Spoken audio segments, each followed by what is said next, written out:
So sometimes for our business birthdays, we actually will highlight somebody that also has an interesting career, and for the business birthday. And this person had popped up. There were a number of kind of captains of industry, but I don't think we've ever celebrated this person's birthday. So Rachel Maddow from MSNBC, she's born today, April 1st, 1973. She's 47 today, and it's her birthday. She went to Stanford University, and then she was a Rhodes Scholar and went to Lincoln College. And when she started out, it was interesting. When she started out, she started on a small radio station in Western Massachusetts. And she actually won a contest to be on air. And from there, she moved on to Air America. And then from there, she moved on to MSNBC. She initially was a panelist on the Tucker Show. Can you imagine? I forgot Tucker Carlson was on MSNBC. Do you remember that? I do. And she didn't do the NPR route. So it was to Air America and then to MSNBC, but not NPR, right? No, you're right. She did not do NPR. She went right from Air America from '05 to 2010, and then she went to MSNBC. But before then, she was in some small station up in Western New York. It was WRNX in 1999, and it was the Dave in the Morning Show. And she entered and won a contest, and she ended up being a co-host. And then they moved her on to another platform, WRSI in Northampton, Mass. Surprise, surprise. For 2 years before she left for Air America. And interesting. It's interesting how she got to MSNBC. Keith Olbermann, am I saying it right? Mm-hmm. He was a huge fan of hers, and kept trying to convince the powers that be at MSNBC that she needed her own show. So she would fill in once in a while for people, and then she ended up getting her own show. She also was a correspondent for The Advocate, which is an LGBTQ magazine. I did not know this. Apparently, they had some sort of news magazine show on Logo. Do you remember that? Briefly, yeah, I do remember that, and it was not long-lived, but it was in fact a show based off The Advocate and news collecting. Yeah, I didn't remember that, but they said she had done that.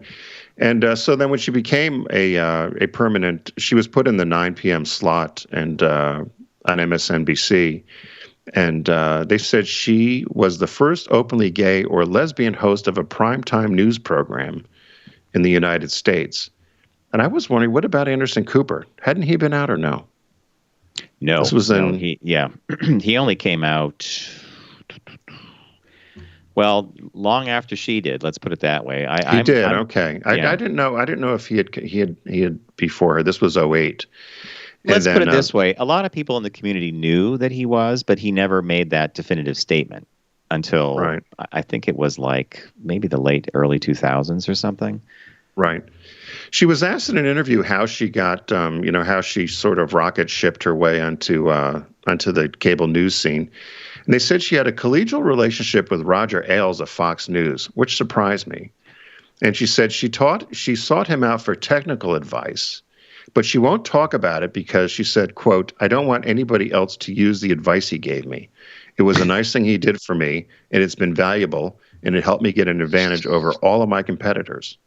I wonder what that was. Well, we know the casting couch was not involved, right? Yeah. No, what?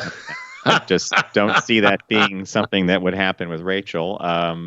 But I wonder what the advice was. But when she said not to follow it, right? Not to use the advice that she got. Well, she does. No, she has the advice, but she won't share what he told her because she feels it gives her a leg up. But they did say she's America's wonkiest anchor, and facts and figures. Right. And she said she thinks her success has been particularly with the president. She doesn't pay attention to what the White House says, but what they do. And then she said her other formula was that she begins every broadcast with a monologue. Some of them, they said, could be 20 minutes long. Now, I've tuned in sometimes, and I'll turn it off if I'm not interested, or it does get into the weeds sometimes quite quick. She did a crossword puzzle for the New York Times, her own, like she created one, which I thought was interesting. And she has a partner, and they live together part-time in Massachusetts and New York City. Her partner's name is Susan Mikula, Mikula. and they met in 1999. The other interesting thing is they said Maddow has dealt with cyclical depression since puberty. And she decided to talk about it in 2012 because she says she deals with it quite often. And she thought it was important for her to talk about it, to bring light to it, and the help that it might help somebody else. And she says she felt it was a responsibility to talk about depression. I found that was a shocker to me. I wouldn't have ever thought she had, they're calling it cyclical depression. Yeah. I wonder if she probably does maybe medicate for that, I'm guessing, and she's aware of its onset, and then yeah, she says she does 3 things to help her. She sleeps, she exercises, and she fishes. Fishing.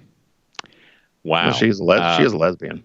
That is a very cerebral sport. I remember my granddad, my mom's father, used to take me fishing, and I think it was to try to teach me to love fishing. I didn't want to sit that long. You know, how long do we have to wait for the fish to grab I just put it in. Like, how aren't the fish hungry? Rachel's fishing where the fish are. No surprise. Happy birthday, Rachel.